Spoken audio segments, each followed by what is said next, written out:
Hi, my name is Deb from DG Reads, and this is my slithering sidekick, Kylie. And we're here today because we're inspired by the House of Snakes team for Battleathon to read some books with snake covers. In thinking about the Snakes team for Battleathon, which if you don't know what I'm talking about, I will of course have linked down below. It's a fantastic readathon brought to us by Mel at Mel Reads, where really the goal is to read books you think you're going to love. There aren't really any prompts you have to follow. The idea is purely to find 5-star reads, because that will get your team the most points. And scaling down from there, each star rating gets less points. So I don't need to read snakes on the cover, but I've really enjoyed quite a few snaky books in the past, so why not make it a theme? I actually have 2 books on my TBR for August that have snakes on the cover, so that helps me get to a few of them. And I've got a huge pile of possibilities here. Probably won't get to all of them. 100% will not get to all of them. Let's not even pretend I will get to all of them. But I wanted to share all the possibilities here. Let me know in the comments if there are any I didn't pick up that I need to, or if there are any on my TBR that really just should be taken off. So in terms of things I actually definitely need to read, I have Demon Copperhead by Barbara Kingsolver. This is a previous 5-star author for me, so I have high hopes for this one. It is historical fiction, which I'm not 100% in the mood for lately, but it is an author I trust. We're following a main character named Demon Copperhead, to a teenage mother, a deceased father. That's really all I know about it, but I'm trusting the author with this one. And then also on my TBR this month, I have The String Diaries, and this one is, I think, thriller horror type book. We start with a woman who is driving like mad because her husband's in the seat beside her, bleeding out. Her child's asleep in the back seat, and there's a trunk full of diaries going back many, many years, which somehow are tied to all of this. The Essex Serpent by Sarah Perry. This is one that's been on my radar and one I keep putting off. It's also historical fiction. It's a book that I think might have some dark academia vibes. I could be totally making that up. It's fairly chunky, so in reality, I don't know necessarily that I would pick it up, but it has such a gorgeous cover and perfect snake cover. So I figured if ever I was going to put it on a TBR, now would be the time. I just got this one in a Twisted Retreat box. This is Eye of the Ouroboros by Megan Bontrager. And no, this doesn't have a snake on the cover. The original cover had a snake on it. And since this is a special edition, there is a snake on the naked hardcover and on the reverse dust jacket. I'm not sure if that's going to show up, but it is there as well. There we go, maybe. So if I wanted to get to this one, I figured it's a stretch, but it would work. And it seems to be talking about a region of the parks where people go missing, and search and rescue is not necessarily finding them for the good of the people who have gone missing. I'm not sure. I haven't been very good about picking up nonfiction, so this seemed like a good time to put Somebody's Daughter by Ashley C. Ford on here. I have had the audiobook for this one from Libro FM for quite some time, and this one is a memoir. It is following someone who grew up poor, Black girl in Indiana with a fragmented family from incarceration, and it sounds like it takes on a lot of different ideas, and I think having an audiobook nonfiction to mix in would not be a bad idea, and I just decided to pick up the copy from the library while I was at it. Wink Poppy Midnight, this cover just enticed me. I really like the cover, and the description for this one says, every story needs a hero, every story needs a villain, every story needs a secret. Wink Poppy Midnight, 2 girls, 1 boy, 1 summer, 1 bad thing. What really happened? Someone knows, someone is lying. So this is a YA kind of thriller, I think, but contemporary maybe. I'm not 100% sure. Really, it was a cover borrow from the library, and I'm intrigued to find out. And then for fantasy, I wanted to get some in because those tend to be the covers that I tend to see the most snakes on, but I was lacking in them on my shelf. So I picked up Forest of a Thousand Lanterns. This is by Julie C. Dow, and cover is really pretty. And we're following an 18-year-old 14-year-old who is destined for greatness and meant to be empress, but she needs to embrace the darkness within first, which has me intrigued. And then another source of snakes tends to be mythology. So I did pick up Stone Blind, and this is by Natalie Haynes. I've really enjoyed a lot of her myth retellings in the past, so I've been wanting to get to this one. And these are ones that I tend to pick up on audio, but I decided to pick up the cover as well because I really do enjoy it and see what this story is all about. So like I said, I will not get to all of these books. This is a lot of books. And since we are participating in Battleathon this month, I do need to make sure that I'm prioritizing books that I think are going to go well. So all of these are books that I have high hopes for, and we'll see how it goes. So with that, I'll leave this intro here and come back once I have some initial thoughts.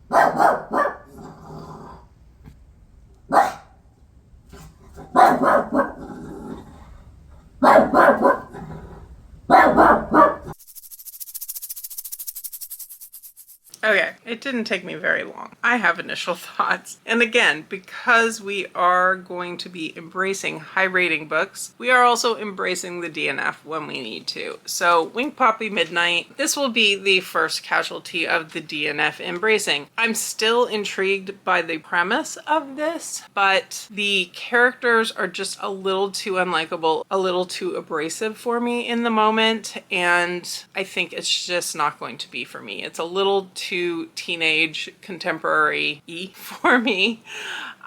We're following three characters who are Wink, Poppy, and Midnight, and the book inside is quite gorgeous as well. We are switching between their three different POVs, and they're labeled each time by the characters, but very frequently we're shifting POVs within a single page, which is not really a style that necessarily works well for me. And we've got very unlikable characters. Particularly Poppy is just someone who embraces being unlikable, which is fine if you're in the mood for that kind of story. The Midnight character is a young boy, and he is obsessed and in love with Poppy and recognizes the fact that she is not a good person, but is still obsessed with her and in love with her, and it's just rubbing me the wrong way. So this one is one I'm going to put down. So hopefully I will be moving on to something that I'm enjoying much more next, and we'll be back hopefully later on with some more thoughts. Okay, we start this vlog with the DNF, and we're quickly jumping into going completely off TBR. So this vlog is going exactly according to plan. But the reason Ninth House by Leigh Bardugo was not on the TBR is because I've already read it. And I did have the sequel, Hellbent, on my TBR for this month, and I picked it up to start reading it yesterday and realized that I really needed to remember what happened in book one. So I picked up a recap. There is a really good one on YouTube that I can give you a link to down below, and I've had the link waiting for when I was going to read Hellbent. But as I started listening to her talk about it, I realized more and more how little I really truly have ingrained in my head about the first book, and I decided I really wanted to reread it before moving on to Hellbent. And it has a snake cover, so it really is actually perfect for this vlog. That's where I'm at now. I've read the first 45% and I'm excited to continue. It was a 4-star read for me the first time around, and I remember at the time thinking I would probably enjoy it more on reread, and I think that's the case. I think the first time I read it, it took me a little bit to get into, and by the end I was loving it, so that's why it wound up being a 4. But I think this time it does have 5-star potential. We're following Alex, who's a young woman with a unique ability to see grays, and grays are the ghosts of people who have died, and because of this special ability that she has, she's been recruited at Yale to be part of this system of secret societies. She's brought in to be part of kind of the governing body or the governing agency of these special houses at Yale. Their role is really to make sure that these entities are doing their their special ceremonies and spells and incantations or whatever it may be within the letter of the law. And some of these things are not exactly what we would want happening in the real world. The book opens with one of these groups digging through the entrails of a coma patient, basically looking for secrets of the future. So that's disturbing.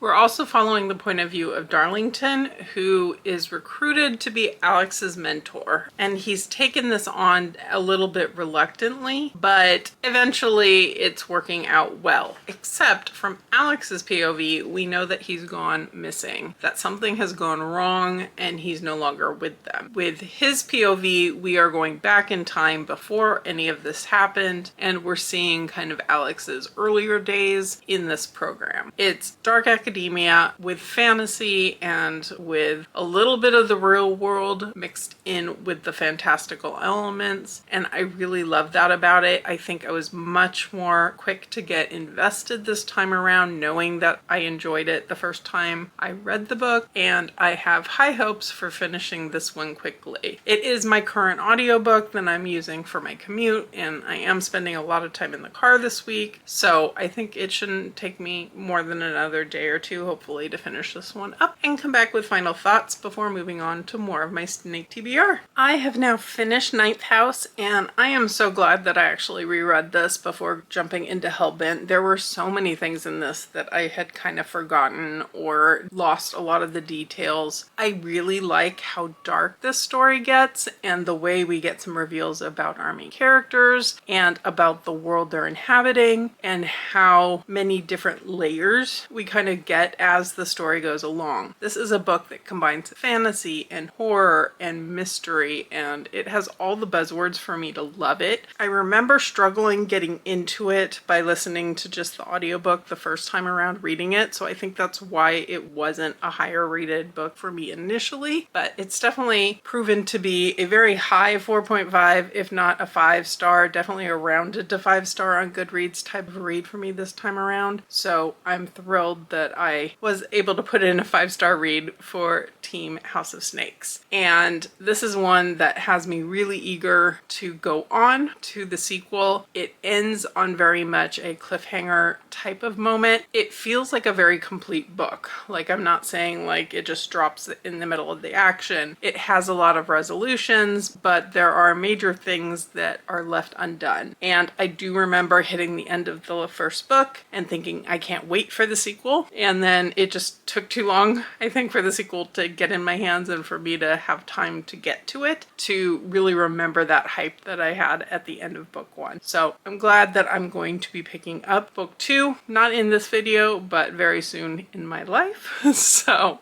I will be able to move on with that. So with that, I will be back very soon with a new snaky read to talk to you about. I am now halfway into the String Diaries, and I'm happy to report that it's going really well for me. This is a book I really knew nothing about when I came across it when I was looking for snake-related books, and it came up on 1 or 2 lists, and the premise sounded really interesting, but honestly, at the time, I ordered it off Pango and then completely forgot about it. So, this book, we're following Hannah, and she's driving through the night. Her husband is severely injured next to her. Her child's asleep in the back seat. And that's really all we know for the first chapter or so. They're going to a place that's been set up as kind of a safe house, and she thinks her husband's dying. She's worried about protecting her daughter, even as she's trying to see if they can get him to recover. Other people come into the mix, but we don't initially know what it is that is pursuing them, why they're fleeing, why they're so scared. But before long, we start to find out that the danger that's following them really can be very sneaky. It can supplant any person. It can take on their likeness and their voice and their appearance and everything. And the person sitting next to you might not be the person sitting next to you, but really be this dangerous entity in disguise. We're following a few different timelines. We're following Hannah's timeline. We're following a timeline that goes back back into, I think it was 1979 to begin with. And then we're following a timeline further back in time. I don't know if it specifies the year when all of this really kind of started. And that goes back to Hungary originally. And there is really good tension built up in here. I'm more excited probably for the present day timelines, but I'm really enjoying getting to see the backstory, get to see what's going on, and how the author's kind of piecing all of this together. I do know this is the first book in a series, so I don't know when we get to the end of this if it's going to feel like it's a concluded book, or if you really do need to read the full series to get the whole story. I'm hoping that this does bring some resolutions to it, but I'm having a good enough time at this point that I would be interested to pick up book 2. The audiobook for this one is not my favorite. It's one of those audiobooks where you can hear the narrator kind of making noises, swallowing occasionally, things like that. So I've tried to read a lot of this in print and have been enjoying it that way. When I'm multitasking, the audiobook works fine. The narration itself is fine. It's just those types of things can annoy me sometimes if I'm focusing too much on what I'm listening to. But I am having a really good time with this, so I'm excited to continue on and bring final thoughts. I have come back to you with some snake updates. I have quite a few for you, or at least a few. First off, I finished up the String Diaries this morning, and I had a really good time with this. I went into it pretty blind about it, didn't know anyone who had read it, and didn't know what really to expect from it, but I was really quickly hooked at the beginning, and that stayed pretty steady throughout the book. We do hit on some pretty hard moments in here. It's not going to be a happily ever after for everyone. There's going to be some body count, there's going to be some grief and trauma and some bloody gory moments along the way, so do be aware of that if you are interested in picking this up. But I thought that the lore that is developed out of this, the way this man, you would say, I guess, that is chasing them has this ability to hide his identity, and how that came about, and how the author gave us these different time strings to follow that progression through time, how it originated, how it's gotten to where we're at in the present day, I found really interesting. There were a few questions that I was left with that I don't know if I entirely maybe missed something, or if there were a couple plot convenience, plot holes type of a thing. Nothing significant enough for me to really say it impacted my enjoyment of the book, but enough where this didn't entirely give me 5-star feels. There were just a few things tied to the twist that comes in very late in the book that I had some questions about. I would love to talk to someone who has read this, but it really held my attention. It had me wanting to get back to it when I couldn't pick it up. So altogether, this was a very solid 4-star read. I also this week have read in its entirety Somebody's Daughter by Ashley C. Ford, and this is a memoir, and she's talking in this about being raised in a family that was broken apart by incarceration. Her father is in jail, and she feels like she has a strong relationship with him even as he is distant, and she goes through a lot in her life when she discovers why he's in jail and the idea of connecting with him or not. We also see ripples of some of that in her own life as she's growing up, and I think there was a lot in here that deals with poverty and education and sexuality and childhood, or even just in general trauma, not just in childhood. I think that her writing is beautiful. I think she has a lot of good things to say. This really deals mainly with her life growing up as opposed to her as an adult and her in the present day. So I didn't necessarily feel like I had to do a midway check-in on this one, purely because it's one that I binge listened to on audio very quickly, but also it's a memoir. I don't have that many midway thoughts on the subject. And then One more. I did also pick up Demon Copperhead by Barbara Kingsolver, and I'm now halfway into this one.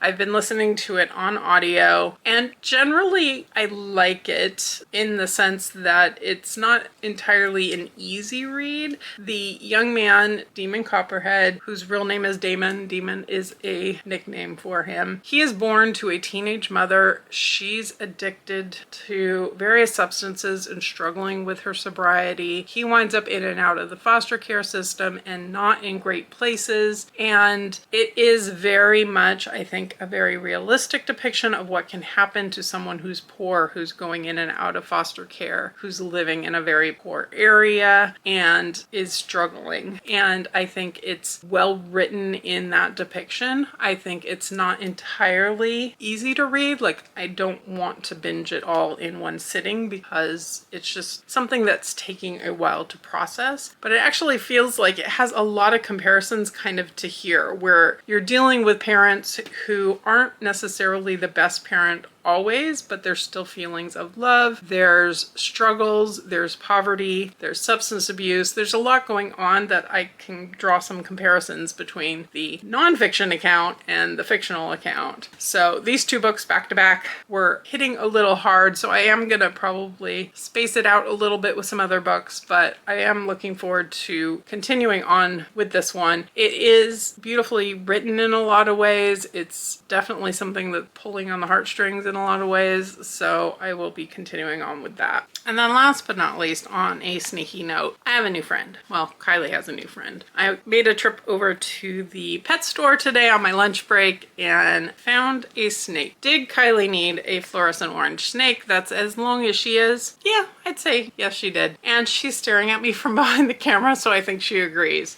So Kylie's got a new snake. I'm going to be doing some reading sprints in a little bit, so we've got big plans for the evening. And for now, I'll leave it here and get back to you when I have some more snaky updates.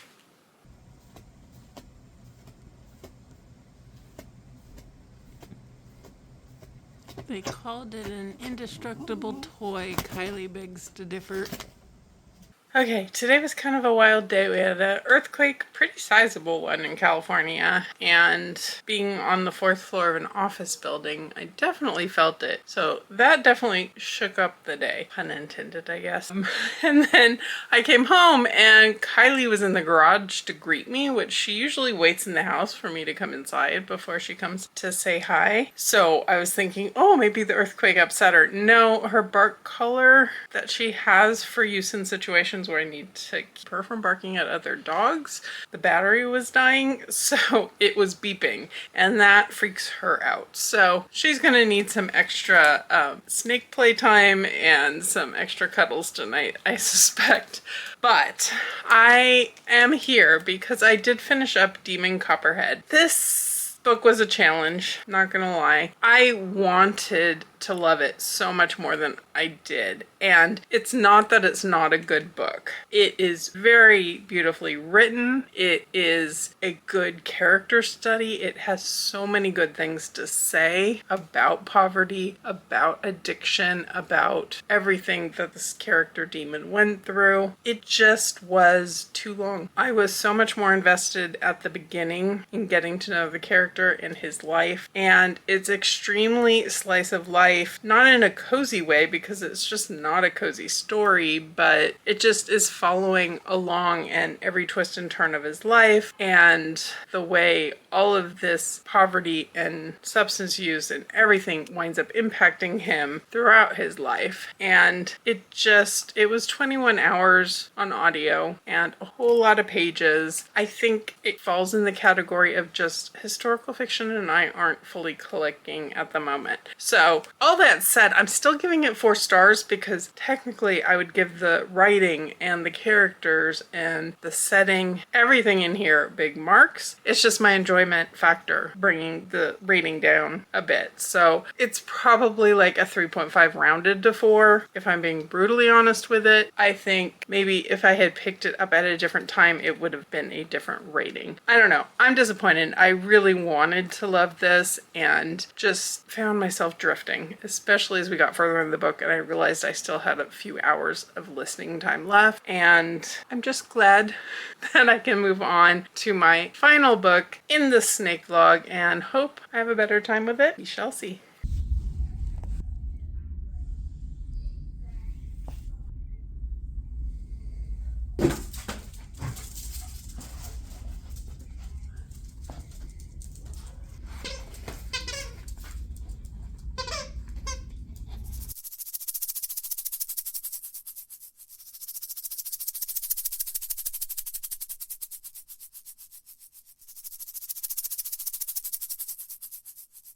I have decided to read Forest of a Thousand Lanterns by Julie C. Dow for my probably final book for this particular vlog. And of course I had to pair it with my Battleathon snake bookmark because I think this is the most snaky read that I'm actually reading, and definitely cover speaks to that. We are following 18-year-old Zyfen. I may be totally butchering that name and apologize if I am. She is being raised by an aunt, and this aunt is very abusive. She makes this young woman work, but at the same time she does some reading of cards which speaks to Zyfen's future, and she's destined for greatness according to her aunt. She is meant to be empress, but how she goes from a really impoverished family where they can barely afford to eat, they work by creating materials, textiles, sewing, that type of stuff, and not 100% successfully in terms of really gaining a lot of money, gaining a lot of prestige. Zyfen is in a established relationship. She has a boyfriend that her aunt does not approve of. Her boyfriend manufactures swords. He's very good at his craft, and they do make a plan to run away together. This is a young woman with a lot of darkness within her. She envisions very cruel things happening to her aunt, which makes sense given her aunt is doing very cruel things to her. She's beautiful on the outside, but she definitely has a darkness within her. According to the synopsis and what we're seeing in the text definitely so far as well, she needs to kind of learn to embrace this darkness and look out for herself over maintaining this relationship with this seemingly really good man to work her way up in power. I'm enjoying this one quite a lot. It's very easy read. It's typical YA fantasy, I would say. I'm not necessarily seeing anything new and different in this story that I haven't seen in other stories, but if you like an Asian inspired YA fantasy, this is one so far I'm enjoying. So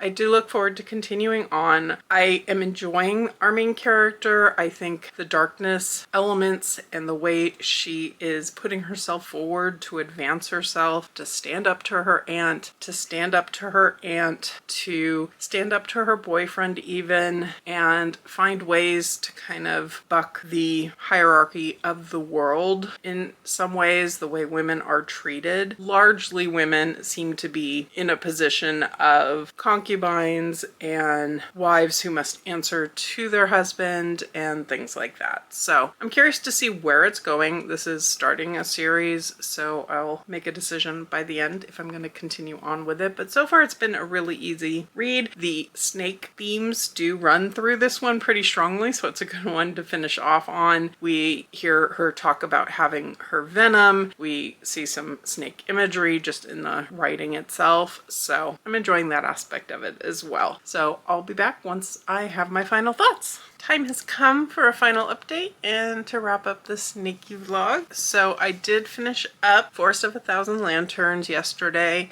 and I had really mixed feelings on this one. It was fine for the most part. There were some elements I liked. I liked some of the darkness it brought into the story, but I didn't really love it. I didn't warm to the main character, and I don't think we're supposed to love her. Looking back at the synopsis, this is meant to be be a origin telling, retelling of this evil queen from Snow White. So obviously we're not following a character who we're meant to completely fall in love with. Book 2 will be following the Snow White character and her attempt to kind of oust the queen, I think. But this is set up in a way almost like kind of like a love triangle. There's not a lot of love in there. We've got her relationship with her boyfriend from back home and also her attempt to woo the king, become the empress, and kind of dragging her boyfriend along behind her. And that's not my favorite type of thing to read in a book. We definitely have some darkness here. She eats hearts to kind of control her access to her ability to heal and